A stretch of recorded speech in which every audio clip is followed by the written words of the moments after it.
आइए आज हम हमारी क्लास के अंदर जो टॉपिक डिस्कस कर रहे हैं उस टॉपिक को देख लेते हैं। टॉपिक का नाम है एक समान विद्युत क्षेत्र में रखे किसी विद्युत द्विध्रुव पर लगने वाला बल और बल का गुण।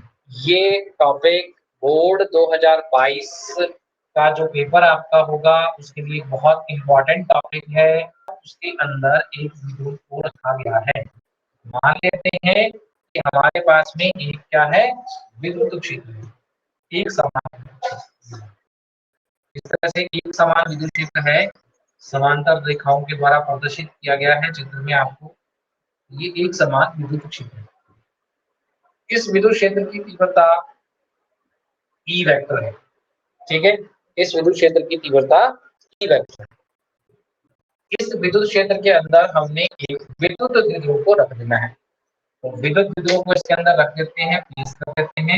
ये हमारा विद्युत द्विध्रुव है, इसको हम किसी कोण थीटा पर रख देते हैं। इससे विद्युत द्विध्रुव को विद्युत क्षेत्र की दिशा के साथ किसी कोण थीटा पर रख देते हैं। कौन कोण बनाता है? पी। इसका जो पी है, या हम कहें कि इसका जो द्विध्रुव आवरण है, वो विद्युत क्षेत्र के साथ में थीटा कोण बनाता है। कितना कोण बनाता है? थीटा कोण बनाता है। ठीक है प्रिय विद्यार्थी, बन गया हमने। तो इस पर यहाँ पर ए पॉइंट, यहाँ पर जो है हमारे पास में ए पॉइंट है और यहाँ पर हमारे पास में इसका बी पॉइंट।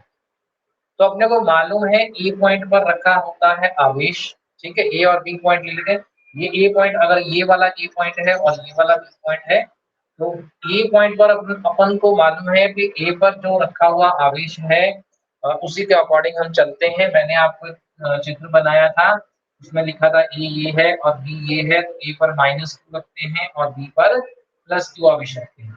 उसी प्रकार से हम यहाँ पर भी इसको बी पॉइंट मान लेते हैं, इसमें कोई कंफ्यूजन नहीं हो। तो ए बी सही तरीके से अपने को याद है।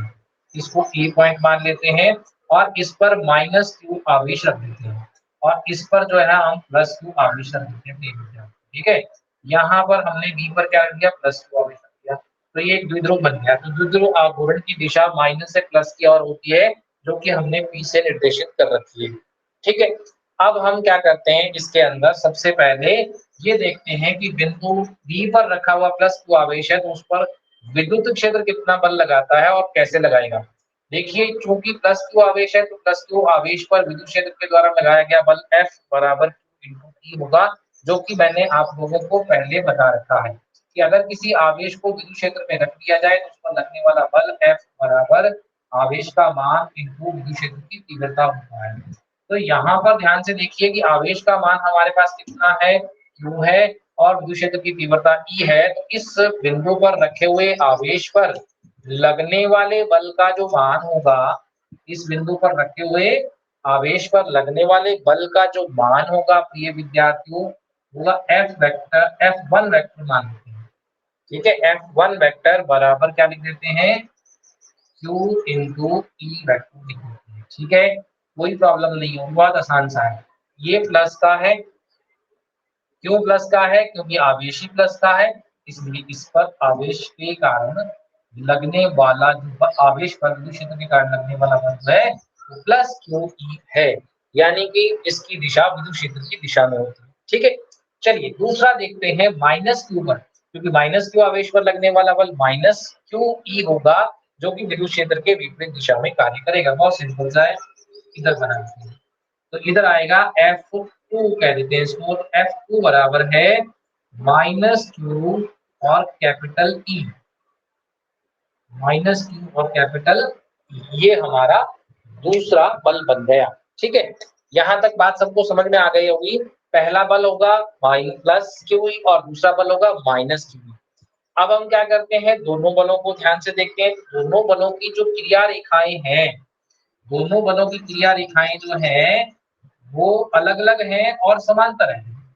ये बल ऐसे काम कर रहा है और ये बल इस तरह से कार्य कर रहा है। तो ये बल की एक्शन ऑफ लाइन, या इसको हम उसकी क्रिया रेखा कहते हैं। ये बल की क्रिया रेखा कहलाती है। इसको क्या बोलते हैं? बल की क्रिया रेखा। बल की क्रिया रेखा, इधर बल कार्य कर रहा है। ठीक है, तो ये हमने इस बल की क्रिया रेखा ली। अब ध्यान से देखें ये दोनों बल परिमाण में तो बराबर हैं परंतु दिशा में एक दूसरे के विपरीत है। इस कारण से नेट फोर्स कितना होगा इसके ऊपर उसको लिख लेना है अपने को, ठीक है। उसको लिख लेते हैं, उससे उसको लिखने से पहले हम इसकी जो स्टेटमेंट है उसको लिख लेते हैं। माना चित्रानुसार AB एक द्विध्रुव है जो विद्युत क्षेत्र E वेक्टर के साथ थीटा कोण पर रखा गया है, ठीक है। मान लेते हैं, माना, ठीक है। यहाँ पर मान लेते हैं, क्या माना है हमने, लिख लेता हूँ मैं दोबारा से, देखिए। माना चित्रानुसार, माना चित्रानुसार एक विद्युत द्विध्रुव AB विद्युत क्षेत्र एक समान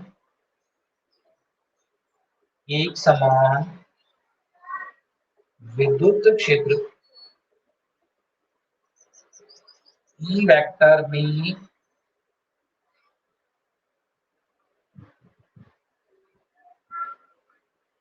में विद्युत क्षेत्र के साथ थीटा कोण बनाते हुए रखा गया है। ये E वेक्टर के साथ थीटा कोण बनाते हुए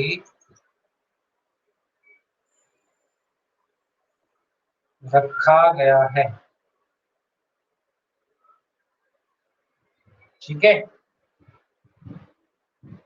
इस द्विध्रुव के प्लस क्यू आवेश जो कि बिंदु बी पर स्थित है पर विद्युत क्षेत्र के कारण लगने वाला बल, वही लिखना है अपने को और कुछ नहीं करना है। तो यहाँ लिखेंगे रखा गया है, ठीक है। अब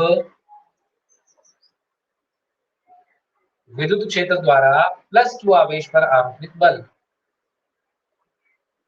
विद्युत क्षेत्र द्वारा प्लस क्यू आवेश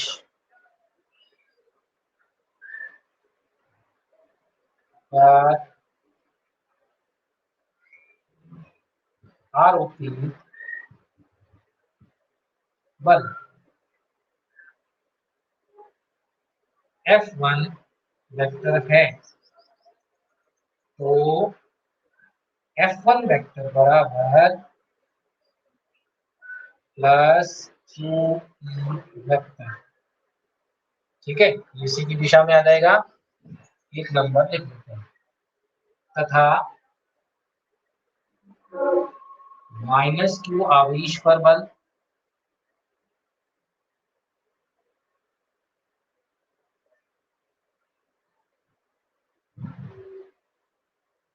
F2 है। तो F2 वेक्टर बराबर minus Q capital Q vector. यहाँ तक बात समझ में आ गई थी, हमने दो बल लिख दी, ठीक है। माना चित्रानुसार एक विद्युत द्विध्रुव की भी एक समान विद्युत क्षेत्र ई वेक्टर में ई के साथ थीटा कोण बनाते हुए रखा गया है। विद्युत क्षेत्र द्वारा, अब विद्युत क्षेत्र द्वारा प्लस क्यू आवेश पर आरोपित बल F1 है। F1 बराबर ये होगा, ठीक है। तथा माइनस क्यू आवेश पर आरोपित बल F2 है, ठीक है। F2 बराबर माइनस क्यू ई होगा। तो दोनों बल हमारे पास आ गए। अब अपने को ये लिखना है नेट फोर्स कितना होगा, कुल बल किसके ऊपर, द्विध्रुव पर कार्यरत कुल बल, विद्युत क्षेत्र के द्वारा द्विध्रुव पर कार्यरत कुल बल, ठीक है। उसको लिखेंगे, उसको राइट करने जा रहे हैं,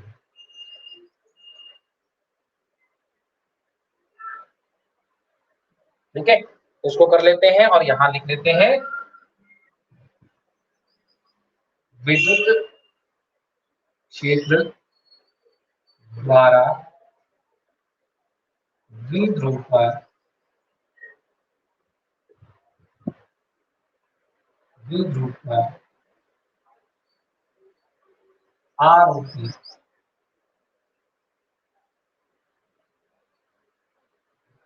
आरोपी कुल बल,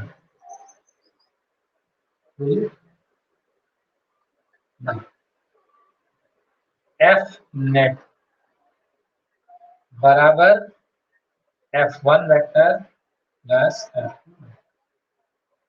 F1 का मान कितना है उसको देते हैं F नेट बराबर F1 का मान है प्लस क्यू ई वेक्टर और इसका मान है माइनस क्यू ई वेक्टर, दोनों कट जाएंगे। अतः कुल बल जो है F नेट का मान जो है वो हो जाएगा 0 ठीक है। कुल बल का मान कितना आ जाएगा 0 ठीक है। तो ये समीकरण कह रही है कि कुल बल जो है उस पर कार्यरत कितना है 0 ठीक है। तो नेट फोर्स उसके ऊपर 0 है, कुल बल उसके ऊपर कार्य कर रहा है वो 0 है ठीक है। तो समीकरण 3 से स्पष्ट है कि इस स्थिति में द्विध्रुव पर कार्यरत कुल बल का मान 0 है, अतः द्विध्रुव जो है वो स्थानांतरणीय गति नहीं करता है ठीक है।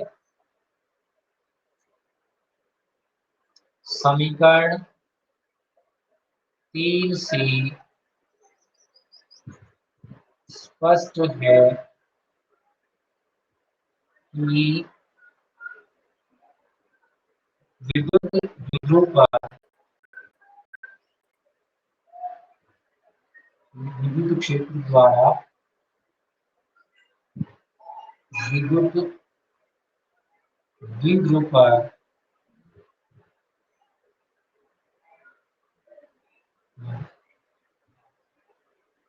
कारण कुल बल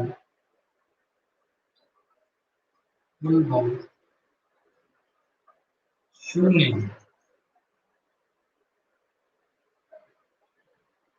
अतः द्विध्रुव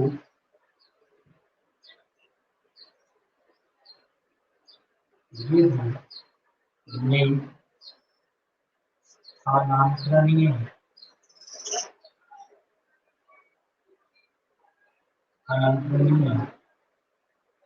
गति नहीं होगी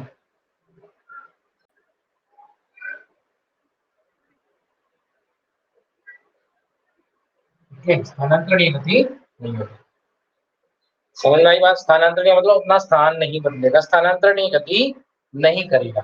अतः द्विध्रुव जो है वो स्थानांतरणीय गति नहीं करेगा या उसमें स्थानांतरणीय गति नहीं होगी, स्थान को परिवर्तित नहीं करेगा। परंतु अगर हम ध्यान से देखें तो इन दोनों बलों की दिशाएं परस्पर विपरीत हैं और इनकी क्रिया रेखाएं अलग अलग हैं। क्या लिखना है अपने को कि परंतु दोनों बलों की क्रिया रेखाएं अलग अलग होने के कारण तथा इनकी दिशाएं विपरीत होने के कारण ये बल एक बल युग्म का निर्माण करते हैं, बल युग्म का निर्माण करते हैं।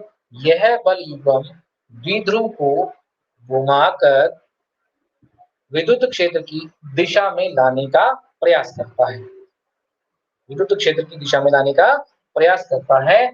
अर्थकरण 3 से स्पष्ट है कि विद्युत क्षेत्र के द्वारा विद्युत द्विध्रुव पर कार्यरत कुल बल 0 होता है, अतः या 0 है, अतः द्विध्रुव में स्थानांतरणीय गति नहीं होगी। परंतु ध्यान लिखने जा रहा हूं, परंतु F1 व F2 की क्रिया रेखाएं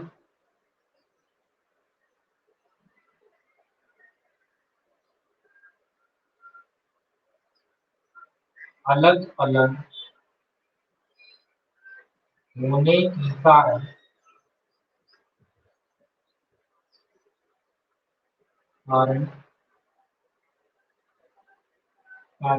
ये एक बल युग्म का निर्माण करते हैं।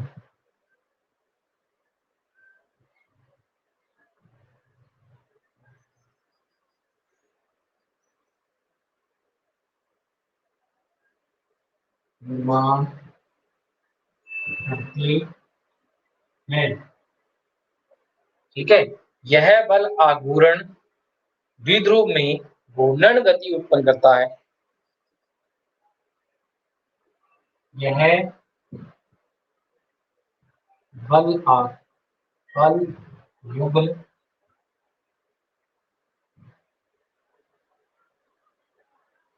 द्विध्रुव पर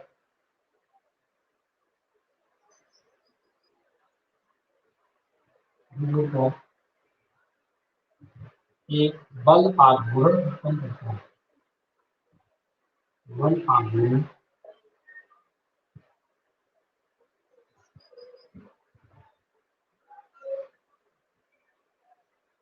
बल आघूर्ण आरोपित करता है।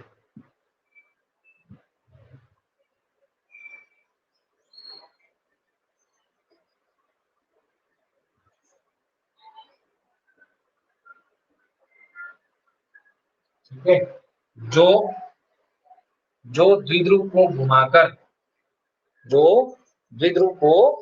या द्विध्रुव में घूर्णन गति उत्पन्न कर उसे विद्युत क्षेत्र की दिशा में लाने का प्रयास करता है। जो द्विध्रुव को विद्युत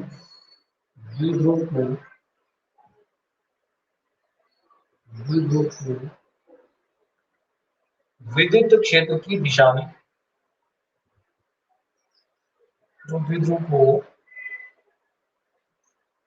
विद्युत क्षेत्र की दिशा में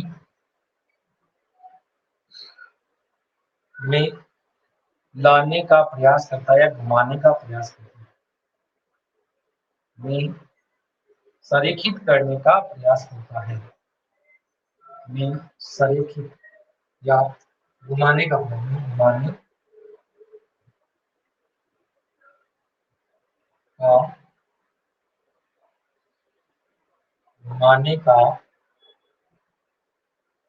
प्रयास करता है। कौन विद्युत क्षेत्र की दिशा में घुमाने का प्रयास करता है? जो बल आघूर्ण यानी कि बल आघूर्ण उसके ऊपर आरोपित होता है, वो बल आघूर्ण विद्युत क्षेत्र की दिशा में द्विध्रुव को घुमाने का प्रयास करता है। ठीक है, द्विध्रुव को घुमाने का प्रयास करता है। इसको ध्यान से देखो, द्विध्रुव को घुमाने का प्रयास करता है तो टो बराबर किसी एक आवेश पर आरोपित बल का मान, भाई किसी एक पर कितना बल, किसी एक आवेश पर कितना बल कार्य कर रहा है, वो बल और बलों के बीच की क्रिया रेखाओं की लंबवत दूरी जो होती है उनके गुणनफल को यानी कि बल आघूर्ण कहते हैं। अब हमने यहाँ पर बल आघूर्ण का मान निकालने के लिए पहले bm का मान निकालेंगे और उसको उसके अंदर रख देंगे। अब देखिए इसके अंदर वैल्यू को रख देते हैं। ठीक है, तो कितना आता है हमारे पास में और उसकी वैल्यू को हम प्लेस कर देते हैं। तो मैंने कहा कि नेट फोर्स का मान 0 हो जाता है। सबसे पहली बात क्या है कि जब द्विध्रुव में किसी द्विध्रुव को किसी एक समान विद्युत क्षेत्र के अंदर रखा जाता है तो उस पर आरोपित कुल बल का मान 0 होता है, जो कि समीकरण 5 कहती है। तो समीकरण 3 से स्पष्ट है कि द्विध्रुव को एक समान विद्युत क्षेत्र में रखने पर उस पर कार्यरत कुल बल का मान 0 होता है, जिससे द्विध्रुव की स्थानांतरणीय गति नहीं होती है या द्विध्रुव में स्थानांतरणीय गति उत्पन्न नहीं होती है। परंतु द्विध्रुव पर दोनों बल जो कार्य कर रहे हैं F1 और F2 दोनों परिमाण में समान है, दिशा में विपरीत हैं और दोनों की क्रिया रेखा अलग अलग है। तो क्रिया रेखा अलग अलग होने के कारण दोनों बल मिलकर एक बल युग्म का निर्माण करते हैं। बल युग्म का निर्माण करते हैं और यह बल युग्म जो है वो द्विध्रुव पर एक बल आघूर्ण उत्पन्न करता है। यह बल आघूर्ण द्विध्रुव को विद्युत क्षेत्र की दिशा में घुमाने का प्रयास करता है और इस बल आघूर्ण का जो मान है वो तो किसी एक आवेश पर आरोपित बल और बलों के बीच की क्रिया रेखाओं के बीच की लंबवत दूरी के गुणनफल के बराबर होता है। किसी एक आवेश पर आरोपित बल तथा बलों की क्रिया रेखाओं के मध्य की लंबवत दूरी के गुणनफल को बलाघूर्ण कहते हैं, उसको देते हैं। तो मान लिया किसी एक आवेश पर लगने वाला बल है F इंटू क्या आ गया bm, F का वैल्यू लिखेंगे, bm का वैल्यू लिखेंगे और उसको सॉल्व करेंगे। तो bm का मान आ जाएगा, क्योंकि से हम कैलकुलेट कर लेते हैं 2d ये हमारे पास ए बी का मान 2d है, ए एम और ये बी एम। हमें बी एम निकालना है तो बी एम बटा A B equal to sine theta और B M equal to A B sine theta, इसलिए A B equal to 2d, तो B M equal to 2d sine theta हमारे पास आ जाएगा। ठीक है, समीकरण 4 और 5 से, ये 4 नंबर समीकरण और 5 नंबर समीकरण दोनों को कंबाइन कर देते हैं, तो टू बराबर क्या आएगा, टू बराबर आ जाएगा F into 2d sine theta. ठीक है, अब चूंकि f का मान कितना है, चूंकि f का मान है q इंटू ई, परिमाण तो इतना ही आएगा, उसको इसके अंदर रख देते हैं विद्यार्थी। तो टू बराबर कितना आ गया अपने पास, q into E into 2d sine theta. इसको रीअरेंज कर देते हैं, इसको रीअरेंज करके लिखते हैं, तो देखो टू बराबर q इंटू 2d इंटू ई साइन थीटा, ऐसे लिख देते हैं इसको। ठीक है, q इंटू 2d क्या होता है, ये q इंटू 2d क्या होता है, इसको जानते हो तुम, q इंटू 2d क्या होता है, q into 2d p vector, बिल्कुल p वेक्टर होता है। q इंटू 2d क्या होता है, p वेक्टर होता है। ठीक है, p यानी कि बल आघूर्ण, उसका जो द्विध्रुव आघूर्ण का मान होता है, तो उसको अपने यहाँ पर रख देते हैं। ठीक है, देखिए अब रख देते हैं इसके अंदर, क्या रखना है अपने को, ई रखना है, किसकी जगह पर, क्यू इंटू, चूंकि क्यू इंटू 2d जो है वो किसके बराबर है, पी के, तो रख देते हैं और उसको रख देते हैं, तो टू बराबर हमारे पास आ जाएगा P E sine theta, P E sine theta ये आ जाएगा टू का मान। सदिश रूप में, सदिश रूप में इसको लिखते हैं, देखो सदिश रूप में कैसे लिखेंगे, सदिश रूप के अंदर तो बराबर, सदिश रूप में लिखेंगे तो बराबर P vector cross E vector, E cross E, E cross E vector. क्यों लिखा, देखो यहाँ आ रहा है साइन थीटा, मैंने आपको जब क्रॉस प्रोडक्ट पढ़ाया था और डॉट प्रोडक्ट पढ़ाया था तो वहां पर हमने लिखा था, तो यहाँ पर p इंटू ई साइन थीटा लिखा हुआ है, तो इसको लिख सकते हैं p क्रॉस ई। तो टू वेक्टर बराबर बल आगमन, टू वेक्टर बराबर p vector cross E vector, p vector cross E vector. ठीक है, तो इस टू वेक्टर की जो दिशा होती है प्रिय विद्यार्थियों, वो हमारे दाहिने हाथ के नियम से निकाली जाती है, थंब रूल याद करो, उसको रूल याद करो। ठीक है, दक्षिणावर्ती पेज का नियम याद करो, जो मैंने आपको बताया था, चक्रीय नियम को याद कीजिए, ये चक्रीय नियम का पालन करता है। तो इसके अंदर टू की दिशा पी और ई, ई और ई जिस तल में स्थित होते हैं उसके लंबवत होती है, टू की दिशा उस तल के लंबवत होती है जिसमें पी वेक्टर और ई वेक्टर दोनों स्थित होते हैं या उसके अंदर समाहित होते हैं। ठीक है, तो टो की दिशा इसके बराबर होगी, या हम इसको ऐसे लिख सकते हैं, टो वेक्टर बराबर P vector P E sign theta, और साथ में लगा देते हैं एन कैप, लगा देते हैं एन कैप। एन कैप की दिशा, एन कैप क्या है, अभिलंब इकाई सदिश है, जो इसकी दिशा को प्रदर्शित करता है, तो की दिशा को प्रदर्शित करता है, जहां एन कैप अभिलंब, अभिलंब इकाई सदिश है, अभिलंब इकाई सदिश है, अभिलंब इकाई सदिश है, जो बल आघूर्ण की दिशा को, बल आघूर्ण की दिशा को व्यक्त करता है,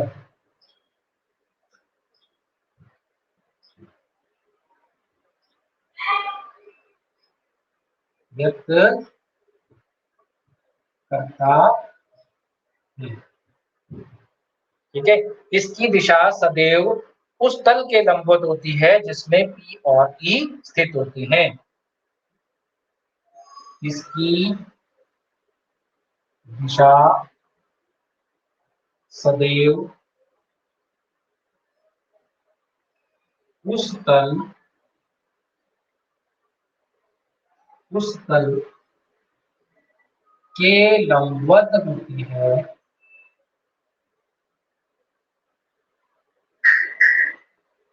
जिसमें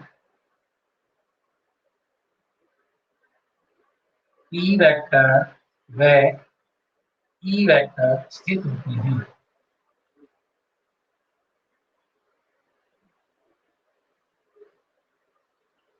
वेक्टर व ई वेक्टर स्थित होते हैं। ठीक है, तो मान लो, और किससे दिया, दक्षिणावर्ती पेज के नियम से आती है, इसकी दिशा दक्षिणावर्ती पेज के नियम से रहती है। ठीक है, तथा इसकी दिशा दक्षिणावर्ती पेज के नियम से, दक्षिणावर्ती पेज के नियम से ज्ञात की जाती है, ज्ञात की जाती है। दक्षिणावर्ती पेज के नियम से ज्ञात की जाती है। तो मान लिया हमारे पास में क्या है, यहाँ पर एक इस तरह से एक प्लेन है और इस प्लेन के अंदर कौन कौन ई वेक्टर और ई वेक्टर स्थित है। ठीक है, तो इधर है हमारे पास में ई वेक्टर, इधर है हमारे पास में ई वेक्टर, ई वेक्टर है और ई वेक्टर है, और ई को ई की तरफ माना जाए तो ये बन जाता है हमारे पास एन कैप, एन कैप यानी कि ये टू वेक्टर की डायरेक्शन है। ठीक है, ई को एन, ई की तरफ, तो ये ऐसा हाथ रखना है और हथेली जिस तरफ खुल रही है उधर ई वेक्टर की दिशा है। उंगलियां पी को प्रदर्शित करती हैं, उंगलियों घुमाने पर अंगूठा जो है वो किसकी दिशा को प्रदर्शित करेगा, ओ की दिशा को प्रदर्शित करेगा। ठीक है, ये इसकी दिशा है। यहाँ तक बात समझ में आ गई होगी। अब हम इसके स्पेशल केसेस को पढ़ते हैं। तो हमारे पास आ गया, बल आघूर्ण का मान हमारे पास में आ गया। तो हमने देखा कि जब हम एक समान विद्युत क्षेत्र में द्विध्रुव को रखते हैं तो द्विध्रुव पर कोई बल कार्य नहीं करता है, यानी नेट बल जो उसके ऊपर वर्क कर रहा है वो जीरो होता है, जिसके कारण इसकी स्थानांतरणीय गति नहीं होती है। परंतु ये दोनों बलों की क्रिया रेखाएं अलग अलग होने के ये एक बल युग्म का निर्माण करते हैं जो द्विध्रुव में घूर्णन गति को उत्पन्न करता है। क्या करता है, घूर्णन गति को उत्पन्न करता है, और घूर्णन गति के कारण द्विध्रुव घूमकर, रोटेट होकर, घूमकर ई वेक्टर की दिशा में आने का प्रयास करता है, ई वेक्टर की दिशा में आने का प्रयास करता है, विद्युत क्षेत्र की दिशा में आने का प्रयास करता है। इसके ऊपर आरोपित बल आघूर्ण का मान O बराबर साइन थीटा, O बराबर पी क्रॉस वेक्टर से, या O बराबर P sine theta N cap से दी जाता है। ठीक है, अब हम स्पेशल केस पढ़ते हैं, इसके इंपॉर्टेंट बात है उसको चलना है, इसको बता देता हूं। ठीक है, वहां चलते हैं अपने इसके जो स्पेशल पॉइंट्स हैं उन पर चलते हैं। ठीक है, विशेष बिंदु जो है उस पर चलते हैं। विशेष स्थितियां, विशेष स्थितियां।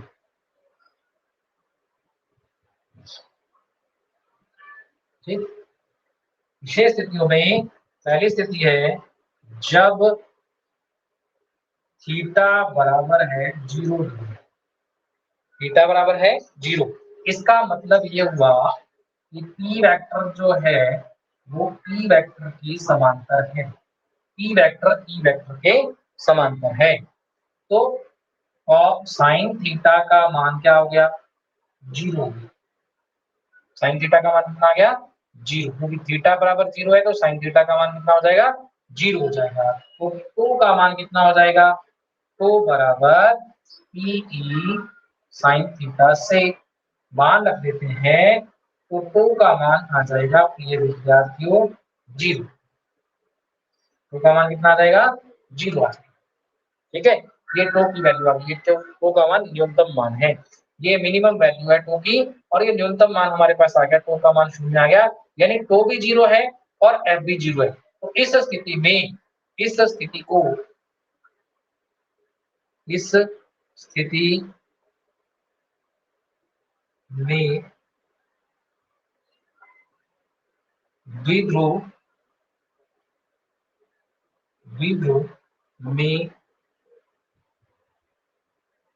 स्थानांतरणीय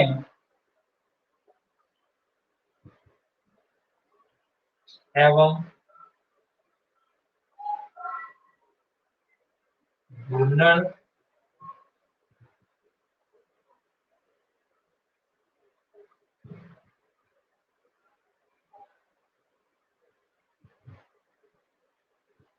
दोनों गतियां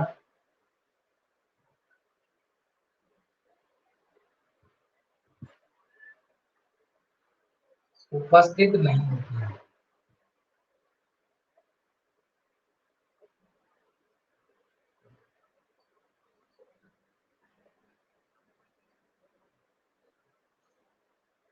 नहीं होती है। अतः द्विध्रुव की इस स्थिति को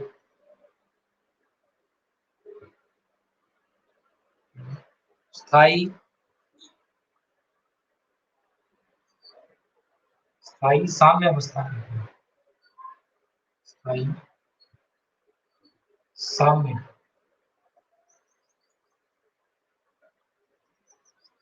स्थायी साम्य अवस्था या संतुलन अवस्था।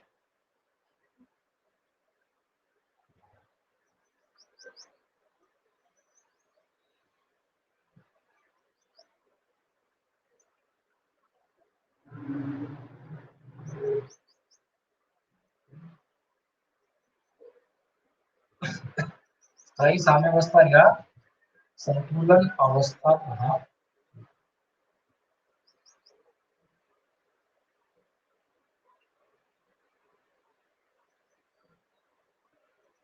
ठीक है, स्थायी संतुलन या स्थायी साम्य अवस्था।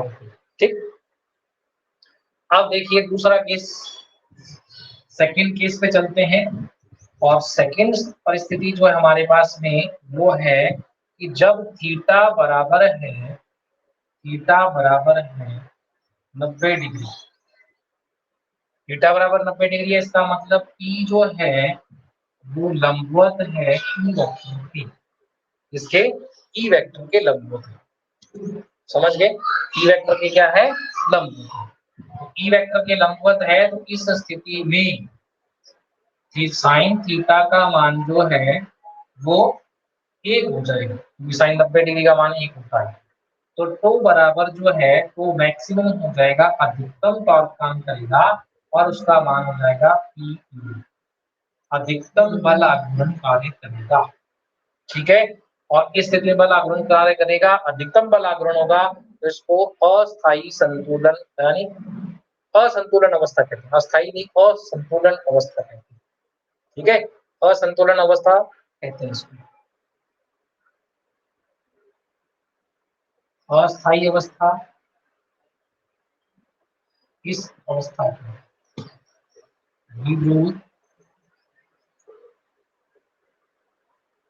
द्विध्रुव की इस अवस्था को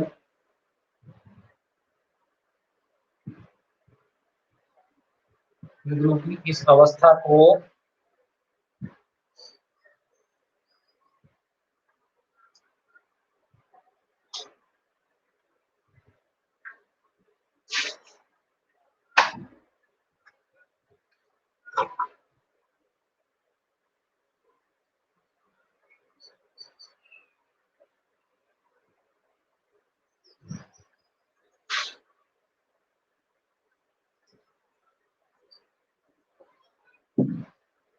द्विध्रुव की इस अवस्था को अस्थायी या असंतुलन अवस्था कहते हैं।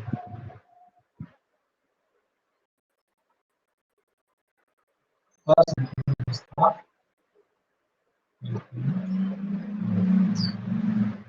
ठीक है, यहाँ पर अधिकतम बल आघूर्ण का होता है, बल का मान 0 है, बल आघूर्ण का मान अधिकतम है, अधिकतम घूर्णन की स्थिति होती है। अधिकतम घूर्णन यानी अधिकतम घूर्णन उसके अंदर पैदा होता है। ठीक है, तीसरा केस, जब थीटा बराबर है 180, यानी पी प्रति समांतर,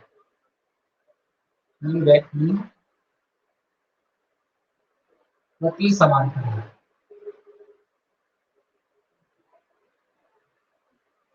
क्या हो? प्रति समांतर, एक दूसरे के विपरीत दिशा में। यानी कि अगर मैं कहूँ कि पी इस दिशा में है और पी इस दिशा में है, तो दोनों के बीच में कोण कितना हो गया? 180 डिग्री। यहाँ वाली स्थिति ये है, ई इधर है और पी इधर है, तो दोनों के बीच में कोण हो गया 90 डिग्री। और ये वाली जो स्थिति है, वो ई इधर है और पी इधर है, दोनों एक ही डायरेक्शन में है, तो ये हो गई 0 डिग्री वाली, वो हो गई 90 डिग्री वाली अवस्था, ये हो गई 180 डिग्री वाली अवस्था। 180 डिग्री वाली अवस्था में क्या होगा देखते हैं। तो थीटा है, तो साइन थीटा का मान होगा 0, क्योंकि 0 डिग्री पे भी 0 होता है, 180 पे भी 0 होता है। ठीक है, तो 0, दोनों 0 में। ठीक, अब 0 हो गए तो इसका मतलब टॉर्क का मान क्या आएगा? टॉर्क का मान भी 0 होगा, टॉर्क यहाँ पर वापस क्या रहेगा? 0 आ जाएगा। तो ध्यान से देखो, अगर टॉर्क भी 0 हो गया, फोर्स भी 0 हो गया, दोनों चीजें 0 हो गई, तो उसको कहते हैं साम्य अवस्था। जब दोनों चीजें 0 हो जाती हैं, बल एवं बल आघूर्ण, बल एवं बल आघूर्ण दोनों चीजें अगर 0 हो जाती हैं, नेट फोर्स और नेट टॉर्क का मान 0 हो जाता है, उसको कहा जाता है साम्य अवस्था। कहते हैं उसको साम्य अवस्था। ठीक है, जब टॉर्क और क्या चीज, बल आघूर्ण दोनों चीजें जो है वो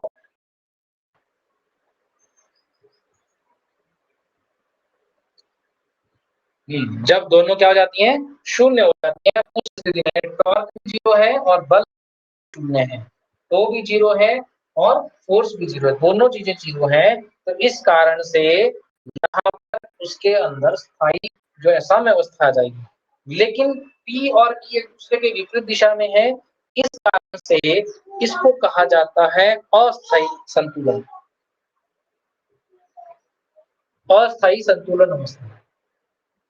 ठीक है, अस्थायी, इस अवस्था को, इस अवस्था को अस्थायी, अस्थायी संतुलन अवस्था कहते हैं। अस्थायी संतुलन,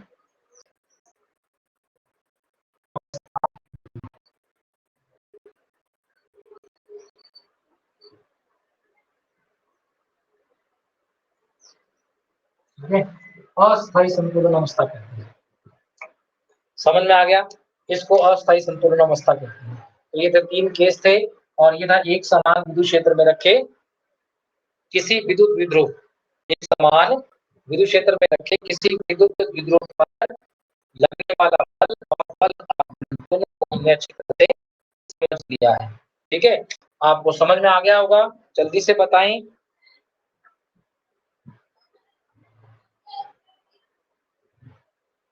हाँ भाई, किस किस को समझ में आया आज का टॉपिक? जोगाराम लेट जुड़ा है आज।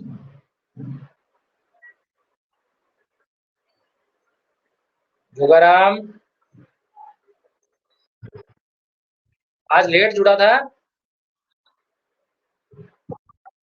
अच्छा अच्छा, समझ में आ गया ये? लीला समझ में आ गया? हरीश आ गया समझ में? ठीक है। लीला